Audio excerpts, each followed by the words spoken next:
first off, how are you? I mean, obviously we know you've recovered, but how are you physically, and being kind of quarantined like the rest of us? I'm doing well, thank you. I'm past 2 weeks now removed. It would have been 2 weeks this past Monday. So, 16 days now? I've been cleared for 6 days. Basically, for me, and I said this earlier, my first symptoms came on that Monday, and they were much like we would all know as the flu, where I had chills, I had a low-grade fever, aches, and I never had any of the respiratory problems. Then that Monday PM, I was able to have a test taken and really just stayed in the house sleeping. And Thursday I got the results back. But I'm fortunate that I was in that group of the 95 percentile, I guess you'd say, that had it, recovered from it. My understanding now is a slim to zero, almost a hard chance to get it again, and zero chance to give it right now. So today's our first day back where we're getting started. We're not in the offices. The offices are closed for football business. But we did start our draft meetings today, and those are kind of set up a little differently this year, with all of our scouts Skyping in, teleconferencing in. Mickey, myself, Jeff, with the position coach, maybe a few others are in a large meeting room spread out with a lot of monitors, with depending on who we're reading, what player group we're reading, different people Skyping in. So we started today. We started this morning. This will go on for really the next 11, or this will go on till Easter. Our meetings will take place, and we're kind of in a remote location. We're over at the Dixie Brewing Company, actually, which is a brand new facility in New Orleans East, and it's really away from any high traffic area, and it's also closed. So we're the only ones here. Sean, what are some of the biggest challenges of just trying to, scout players during this shutdown thing? Well, look, there's a handful. The off season relative to the players, it's completely changed. Generally the month of March, early April, players have these pro days. All of those have been canceled. And so I would say one of the challenges would be that box, if you will, that you check off, whether it's the measurables, the height and weight. We have a lot of those checks, but there's probably more unchecked boxes this year for teams than normal, because that month of March after the combine was eliminated. And look, that's part of the deal. So right now is for every team is this final stack of organizing your board and discussing the vision for each of these players. Today we're on quarterbacks and then running backs later in the PM tonight. And then just each day we keep moving along and we do it by position. But I'd say logistically, the physicals, their health, the rechecks, some of the things that take place after the combine that are going to be probably much more difficult to do. Those would be the things that come to mind. Sean, how much would you, is it more of like, if there's a red flag somewhere, whether it's character or injury? I mean, are you even more hesitant to draft a player with that, or, Well, I would say this. I think it's a good question. I would say this. I think, Larry, that the big thing is, let's just say it was a health issue. And it was a player we were very interested in. In the normal schedule, you might fly that player in and investigate the the data a little bit more, the injury a little bit more, look at it a little bit closer. If it was a character concern, you might bring that player in or go to the school and spend more time. And so the grade and the system and the way it's set up on the board remains the same, but you may not be able to clarify or clean up some of the question marks you normally would in each year. So how do we philosophically then approach the draft this year? I think it's a great question. You might be more conservative relative to aversion to taking a risk if you don't have the information that you're looking for. Sean, I think there was a report today that you guys had a virtual meeting with Jordan Love. I don't know if you want to talk about specific prospects, but are you having like a couple? Well, we had on Skypes with we spent players as well. Yeah, we spent a whole month with virtual meetings. We had quarterbacks, we had linemen, anybody that we didn't get completely at the combine, anyone we had follow-up work to do. These players understand how to get online and you can go through a series of questions. I wasn't a part of the virtual meeting with Jordan, but I know we've done a ton of those in lieu of the pro days where you might have those chances to do it in person. Sean, what do you see in a guy like a Jordan Love? Specifically, we just finished him. I see real good arm talent. I see a player that has got a great release. He can throw from out of the pocket. He can throw inside the pocket. He turned the ball over a lot this season. I think he was above 30 when you looked at his interceptions and fumbles. They had a coaching change, though, that I think hurt him to some degree. But someone that obviously is a talented prospect that that is probably going to get drafted in the first couple of rounds of this draft, first or second round of this draft. Hey, Sean, how did the virtual meetings, I guess what's the process of the virtual meetings? Like, do they count the same as if a player were to take a pre-draft visit? And what can you get out of these virtual meetings that you would get in person, physicals aside? Yeah. So look, the virtual meeting, it's not counting as a visit. It's just it's a fancier phone call, and yet you can actually take a player through a test. You can spend time with someone maybe outside the 10-minute or 12-minute time frame you have formally at the combine. When you interview someone, the horn goes off and the interview's over. A lot of times when we leave the combine, there's some follow-up work still. We've got to follow up on this, follow up on that. And so it's just a way to have eye contact with a player, be it through a scout, a position coach, a director, and really it's just additional time spent. Sean, do you already have a plan in place for how you're going to handle the draft on draft night if you're not back in the facility by then? We're going to be right here. Our plan, we've got the board set up here. This facility is fantastic. If I showed you a picture of the room, it's a big boardroom. It's clean. It's brand new. There's no one out here. We have our board set up. We've got 7 monitors. This is where we're going to be. This is where we're planning on setting up shop for the draft, and we're operating accordingly. Do you have rules of how many people can be there or anything, or you kind of choose that? Well, we're just using all the CDC guidelines. Where coming in, every one of us took our temperature before we went in the room. There's 7 of us total in the room. We're certainly distanced away from each other. There's plenty of space. I'm kind of like the guy they all want to sit away from, and I'm like, look, I'm the safest guy in the room here. And then the monitors have all the scouts and everyone else. So total people involved in the meeting might be 20. Total in the room would be 6 or 7. Hey, Sean, did everyone have to get tested beforehand, or was it a situation? No. No,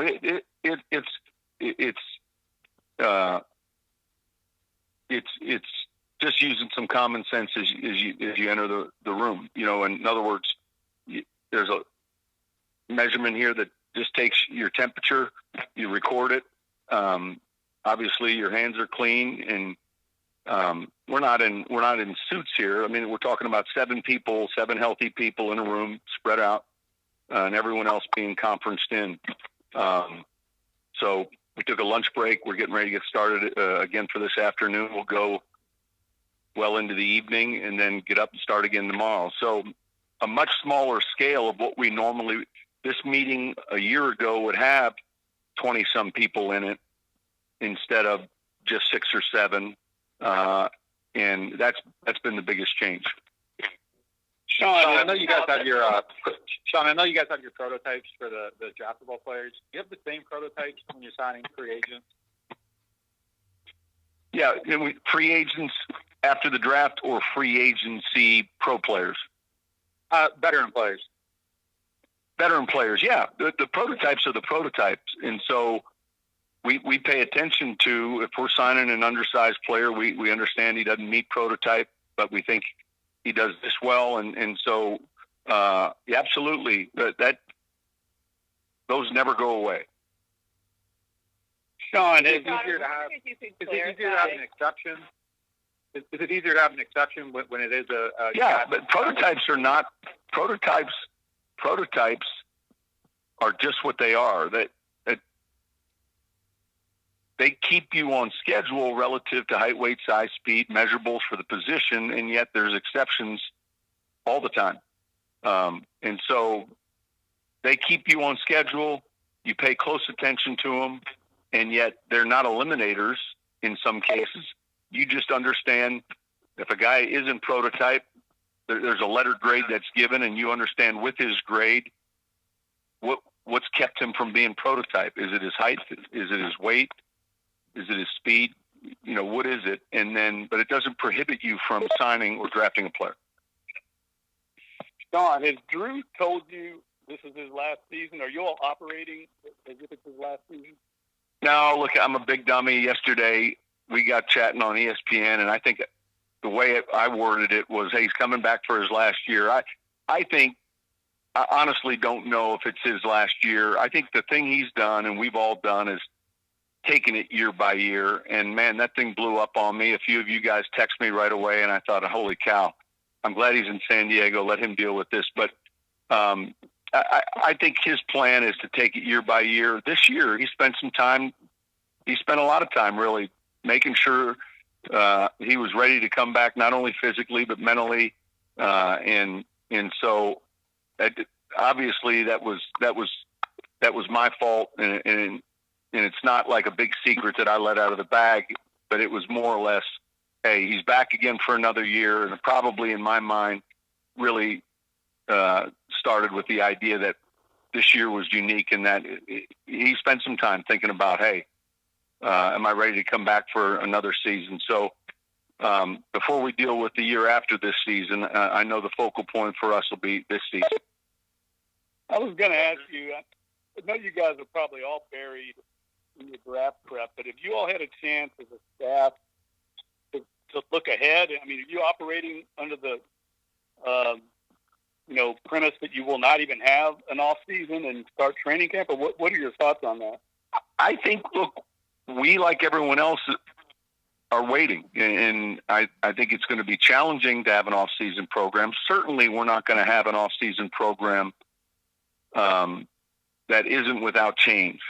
And look, in 2011, which was the lockout season, there was no off-season program. In other words, we had the draft, and then we saw everyone at the start of training camp, and off we went.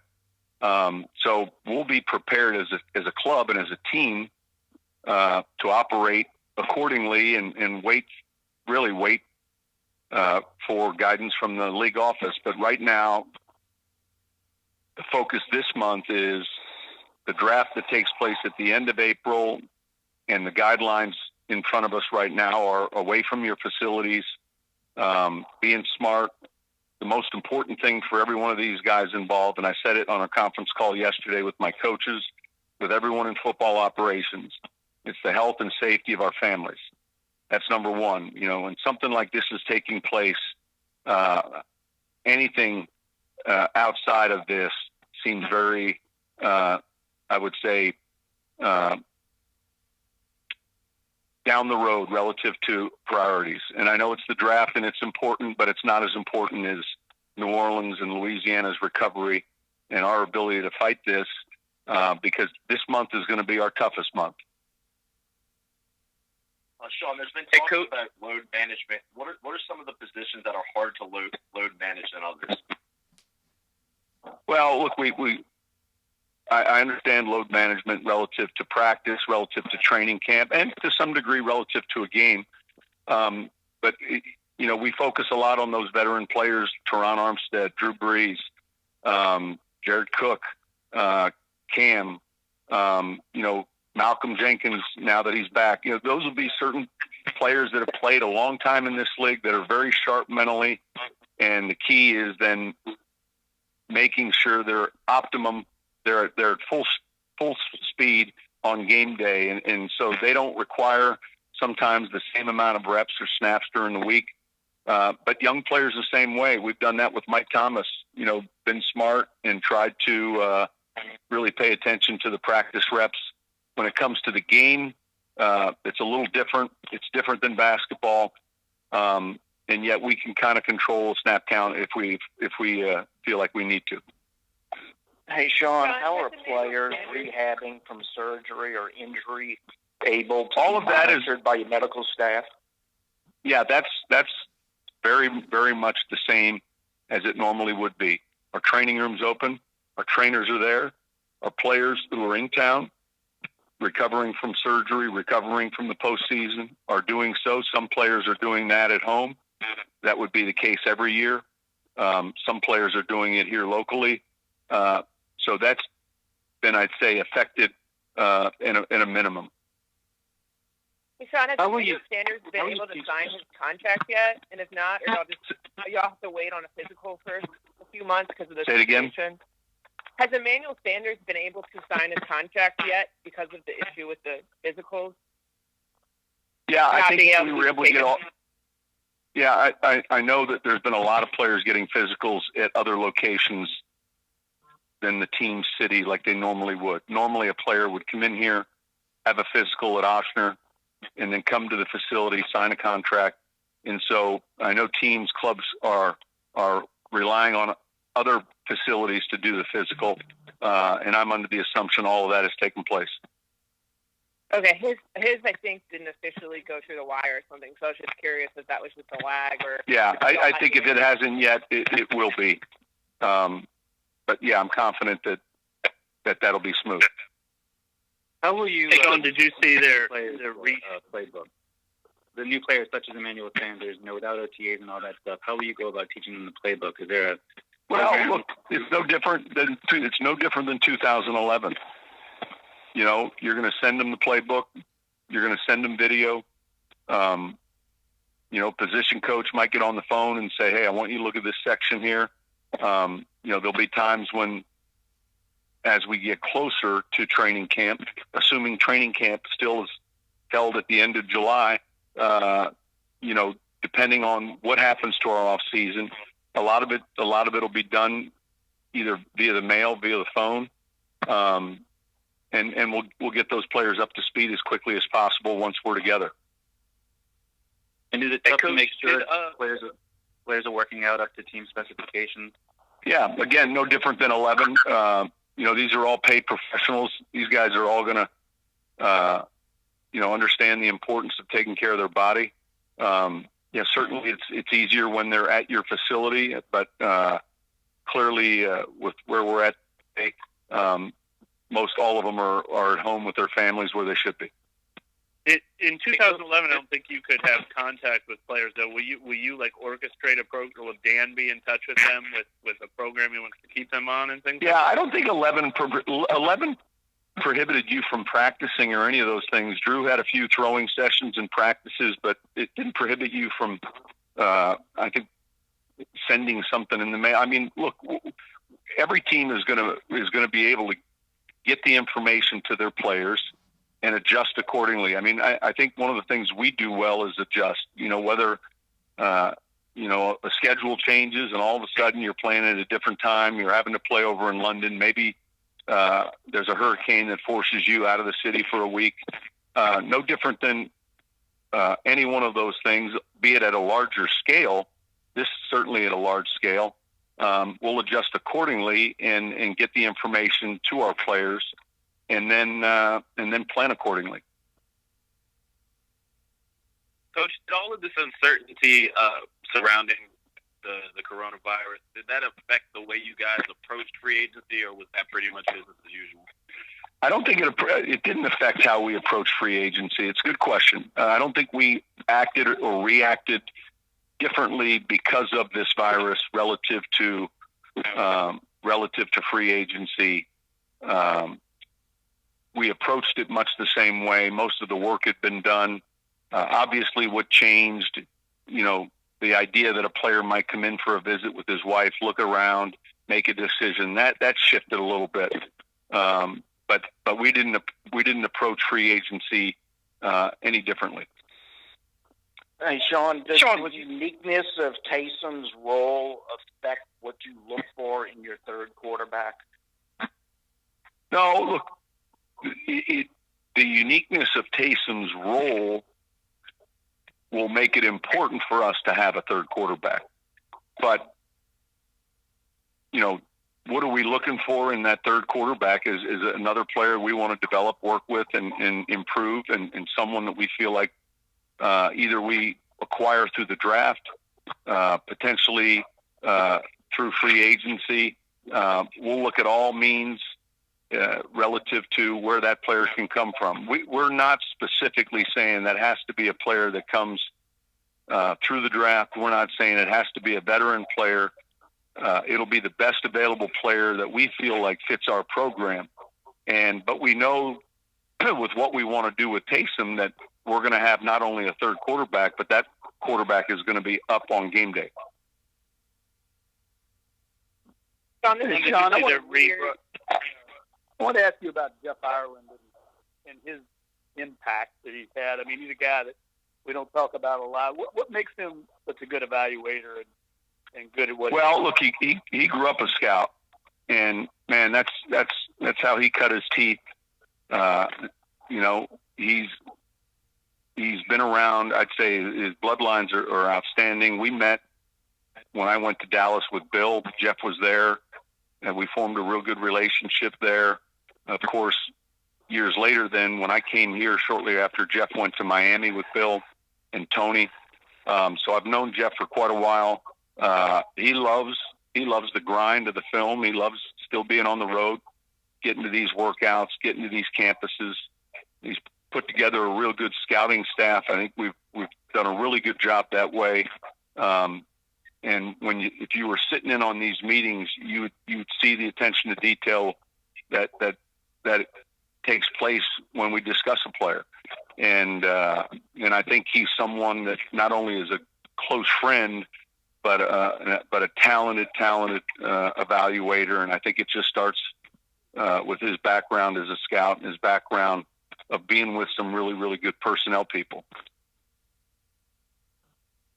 Hey, Sean, as you look back at this month that's been just so surreal for everyone, what's been the most surreal part of all this for you, even if it's just the humor of all these people trying to figure out this technology all of a sudden?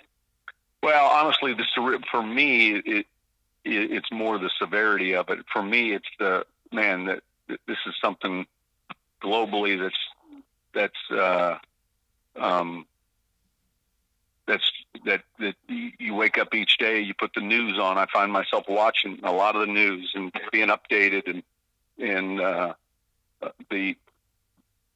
just the totality of it all, and now how it's impacting, our region, and we're one of those hot spots, and I think that it's only going to get worse here before it gets better. So,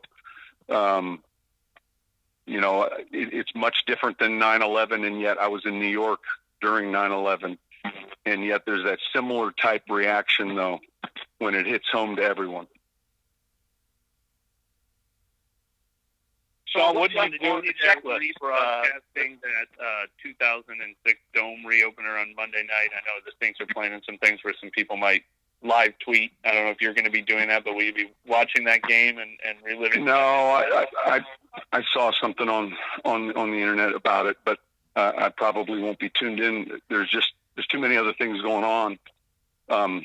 Obviously, I had an hour to kill the other night, and I could have been there for 4 hours. And it was just started with a simple play, and it turned into 3 or 4 plays, but we had some fun. You just made the comparison to 9/11 of obviously being in New Orleans the year after Katrina. Do you feel some parallels to that as well? All of it. Someday, sitting down and talking to your grandchildren about, hey, I was here, I was there, and all of these things are, life-changing experiences, certainly. Sean, you retain Onyemata, Pete, you add Sanders and Jenkins. What are maybe some of the checklists that maybe you're thinking free agency draft that you feel like maybe needs to be addressed? Well, look, we're going to be smart with the draft relative to the grades and paying attention to, our board. There's still a handful of things we're looking at, relative to either the kicking game, interior offensive lineman is something we'll pay close attention to. We think this draft has got some really good options there. I think obviously there's a lot of receivers in this draft. I think from the secondary standpoint, we'll pay close attention to the corner market. And then I would say also at linebacker. All right, I've got to get going, guys. Last question. I was going to ask you just your kind of thoughts about what's going on in the NFC South, particularly Tom Brady coming to Tampa Bay. Well, it's certainly a big change. Obviously, you defend his talent, and I said this before, which is outstanding, but it's also what he brings to the rest of the team. And so one of the great strengths a player like Tom has is man, those others around him get better. And I'm sure that we'll see an entirely different type Tampa Bay team because of his presence. It was a great sign by Tampa, and look, this division's gotten a lot stronger. All right, thanks, guys.